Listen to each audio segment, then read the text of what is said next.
নমস্কার বন্ধুরা, শঙ্করী কিচেনে সকলকে স্বাগত। আজ শেয়ার করব আমলকির আচার। ভিটামিন সি একদম ভরপুর। শীতের শুরুতেই দেখবেন একটু ওয়েদার যখন চেঞ্জ হয় তখন আমাদের সর্দি কাশি লেগেই থাকে। এরকম আমলকির আচার কিন্তু তৈরি করে খেতে পারেন। আজকের রান্নার প্রধান উপকরণ হচ্ছে আমলকি। এখানে আমি 10টা আমলকি নিয়েছি। আমলকিগুলো ধুয়ে পরিষ্কার করে নিয়েছি। আমলকিতে যেহেতু ভিটামিন সি থাকে, কাঁচা খেতে পারলে তো খুবই উপকার, কিন্তু অনেকেই আমলকির একটু কষকষ ভাব থাকে, এছাড়া টক ভাবের জন্য খেতে পারেন না। আজকের আমলকির আচার দিয়ে রুটিও খাওয়া যাবে, খুব টেস্টি, খুব সিম্পল ইনগ্রেডিয়েন্টস।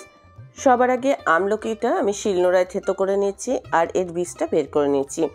শিলনোড়ায় থেতো করার বদলে আপনারা এটা বটি দিয়ে কেটে নিতে পারেন কিংবা ছুরি দিয়েও কেটে নিতে পারেন। আজকের রেসিপিটা দেখে ভালো লাগলে অবশ্যই একটা লাইক, শেয়ার ও কমেন্ট করবেন। বেল আইকন সমেত আমার চ্যানেলটা সাবস্ক্রাইব করে আমার পাশে থাকবেন। বেল আইকনটা ক্লিক করা থাকলে আমার যে কোনো রেসিপি বা আমি চাই আপলোড করি না কেন সবার আগে নোটিফিকেশন আপনার কাছেই পৌঁছে যাবে।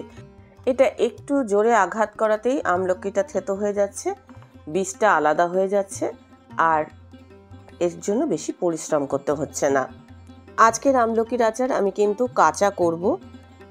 ভিটামিন সি যেহেতু এর মধ্যে রয়েছে, কাঁচা খেলে সবথেকে উপকার, আর যদি এটা রান্না করে খাওয়া হয় তাহলে কিন্তু ভিটামিন সি অনেকটাই নষ্ট হয়ে যায়।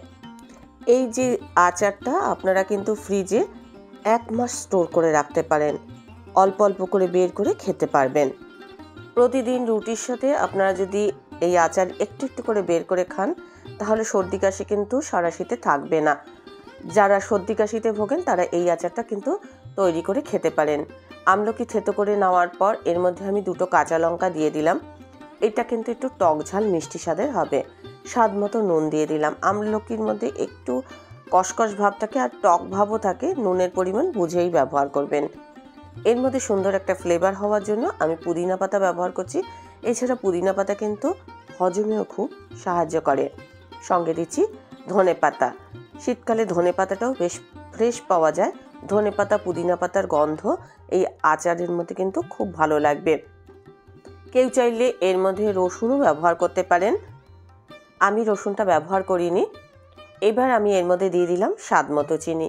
একটা মিক্সিং জারে আমি এটা পেস্ট করে নেব। পেস্ট করবার সময় আমি সামান্য পরিমাণে জল দিয়েছিলাম, তবে জলের পরিমাণ খুবই সামান্য দিয়েছি, পেস্ট হতে যতটুকু প্রয়োজন।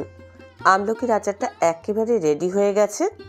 একদিন একটু কষ্ট করে এই আচার তৈরি করে রাখুন আর রুটি তরকারির সাথে অল্প অল্প করে এই আচারটা খান। দেখবেন আপনার স্কিনও যেরকম ভালো হবে, চুলও ভালো হবে, সঙ্গে কিন্তু সর্দি কাশিরও ভয় থাকবে না। রেসিপিটা ভালো লাগলে অবশ্যই একটা লাইক দেবেন, প্রচুর প্রচুর শেয়ার করবেন। আমার চ্যানেলটা ভালো লাগলে অবশ্যই সাবস্ক্রাইব করে আমার পাশে থাকবেন। আজকের রেসিপি এই পর্যন্ত।